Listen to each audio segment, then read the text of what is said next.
حصہ 1 رمضان کی آمد۔ نور آباد ایک خوبصورت چھوٹا سا گاؤں تھا۔ یہاں کے لوگ رمضان کے مہینے کا بے چینی سے انتظار کرتے تھے۔ جیسے ہی چاند نظر آیا ہر طرف خوشی پھیل گئی۔ گلیاں روشنیوں سے جگمگانے لگیں اور مسجدوں سے اذان کی آواز گونجنے لگی۔ سب نے کا شکر ادا کیا کہ ایک بار پھر رمضان کی برکتوں سے فیض یاب ہونے کا موقع ملا۔ حمزہ ایک 12 سالہ لڑکا تھا جو اس سال پہلا مکمل روزہ رکھنے کے لیے بہت پرجوش تھا۔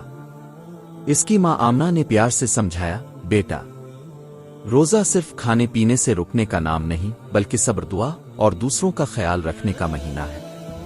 سحری کے وقت حمزہ نے کھجور اور پانی لیا اور اپنے والد کے ساتھ دعا کی۔ والد صاحب نے کہا، رمضان ہمیں صبر اور غریبوں کا احساس کرنا سکھاتا ہے۔ حمزہ نے دل میں عہد کیا کہ وہ صبر کرے گا اور ہر کسی کے ساتھ اچھا برتاؤ کرے گا۔